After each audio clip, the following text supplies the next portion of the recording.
임직원 30만 명에 계열사가 300여 개에 달하는 초거대 기업이 있습니다. 1980, 90년대 기술로 세계를 제패했던 일본 전자기업 가운데서도 최대 규모입니다. 하지만 세계 시장 점유율 1위 제품이 하나도 없습니다. 경쟁사들이 2, 3등 집합소라고 조롱하는 이유입니다. 그런데도 위기감은 없습니다. 절대로 망하지 않을 회사여서입니다. 주력 산업은 발전, 통신, 철도, 방위산업 등 인프라, 주 거래처가 정부와 국영기업이기 때문에 수입은 극히 안정적입니다. 단 회사의 실적이 일본 경제의 부침과 일치하다 보니까 국내 총생산 GDP 기업이라는 달갑지 않은 별명을 얻었습니다. 이 기업의 이름은 히타치 제작소입니다. 일본 경제가 장기 침체에 빠지면서 GDP 기업 히타치도 자연스럽게 잃어버린 30년을 상징하는 기업이 됐습니다. 대량 생산과 국내 시장 이 두 바퀴로 굴러가던 회사였으니까 당연한 일이었습니다. 반도체와 가전은 대량 생산, 일본 전력회사와 철도회사가 주 고객인 인프라는 국내 시장에 기대는 사업이었습니다. 규모는 계속 커져갔지만 세계 1위 제품이 없었던 이유입니다. 유일무이한 기술이 없다는 뜻이기도 했죠.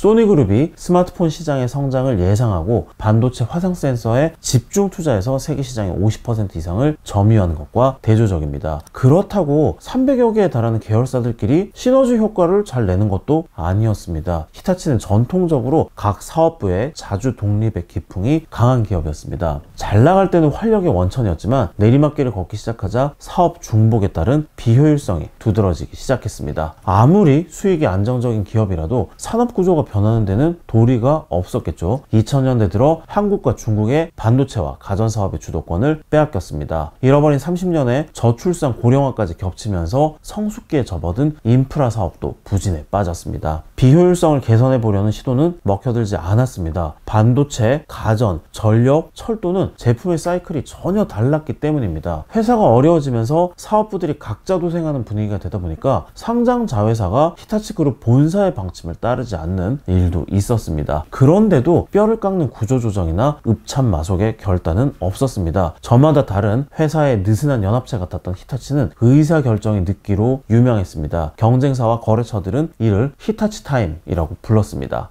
2008년 히타치는 당시 일본 제조업 사상 최악의 기록인 7,873억엔의 손실을 냈습니다. 2001년에서 2010년까지 10년 동안 누적 적자가 1조엔까지 불어났습니다. 망하지 않는 게 이상한 상황. 히타치도 결정을 내려야 했습니다. 살기 위해서는요. 그로부터 14년 만인 2023년 8월 31일 히타치의 주가는 9,739엔으로 사상 최고치를 기록했습니다. 버블 경제 시기의 기록 9,714엔을 35년 만에 넘어섰습니다. 1월 말 현재 주가는 11,510엔까지 올랐습니다. 시가총액은 10조 6,717억엔으로 처음 10조엔을 넘으면서 도쿄 증시 10위에 올랐습니다. 니케이 225 지수가 버블 경제 최고조였던 1989년 기록한 사상 최고치를 넘지 못하는 것처럼 상당수 일본 기업의 주가도 버블 경제 기록을 여전히 밑돌고 있습니다. 일본 기업 부활의 상징인 소니그룹조차 2000년 기록한 16,590엔을 24년째 넘지 못하고 있습니다. 생존을 걱정하던 히타치의 지난 14년간 도대체 무슨 일이 있었던 걸까요? 반짝 히트 상품을 탄생시킨 덕분일까요? 아닙니다. 몸집을 급격히 늘렸기 때문일까요? 역시 아닙니다. 히타치는 올해 매출을 9조 1,500억엔으로 예상합니다. 30년 전과 비슷한 수준이고 지난해보다 오히려 줄었습니다. 하지만 2010년 이후 동일본 대지진, 엔고와 엔저의 급변,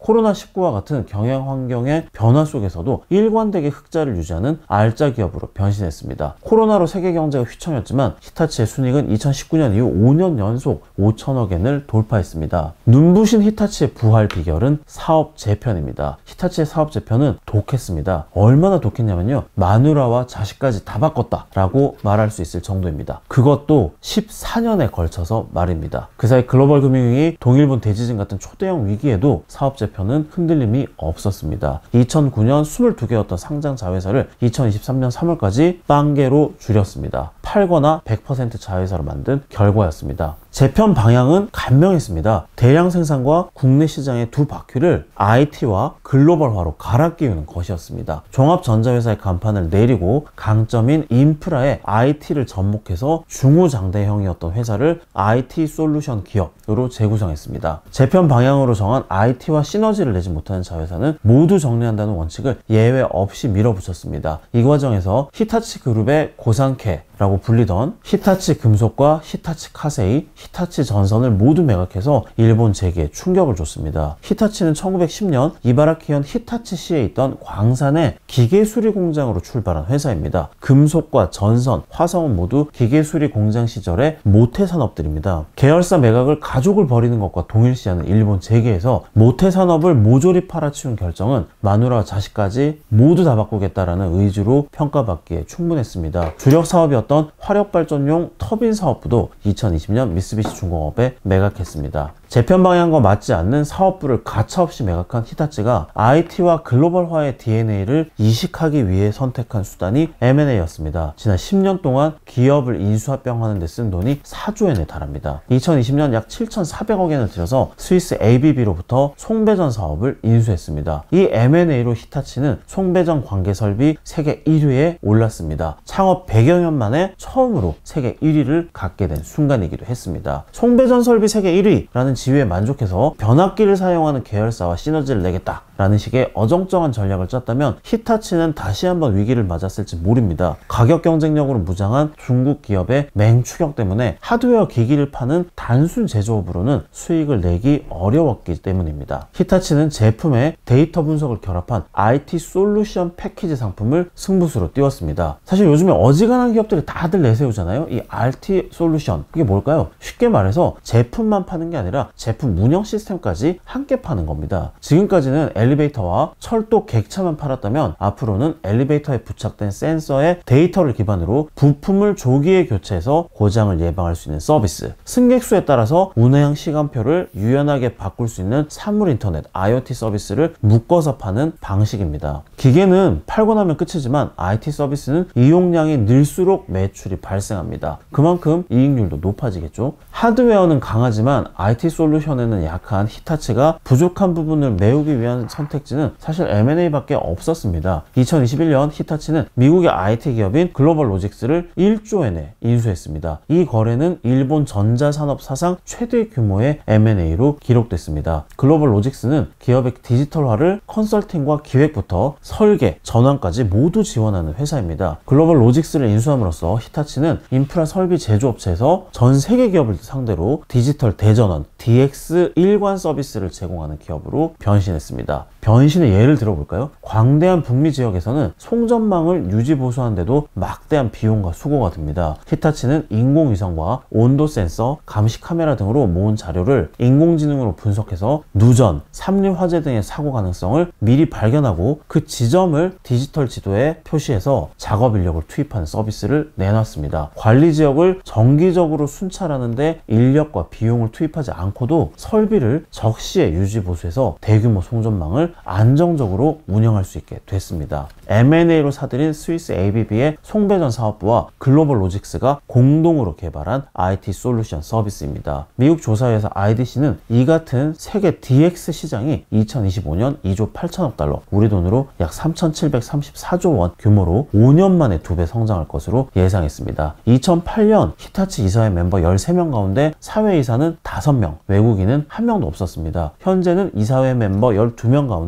9명이 사회이사이고 5명이 외국인입니다. 2002년 약 30만 명이었던 히타치 제작소 임직원 가운데 해외에서 근무하는 인원은 20%였습니다. 2022년 37만 명으로 불어난 히타치 임직원의 57%가 해외에서 근무합니다. 1988년 23%였던 히타치 해외 매출은 현재 60%를 넘었습니다. 올해 히타치는 그룹 전체의 디지털 인재를 9만 8천 명으로 1년 만에 3만 1,000명 더 늘릴 계획입니다. 사상 최고치를 기록한 주가 10조 엔을 넘어선 시가총액은 전 세계 투자가들이 한때는 잃어버린 30년을 대표하는 기업이었지만 이제는 글로벌 IT 솔루션 기업으로 환골탈태한 히타치에 주는 인증서일 겁니다. 지금까지 도쿄나우의 정의연 특파원이었습니다. 감사합니다.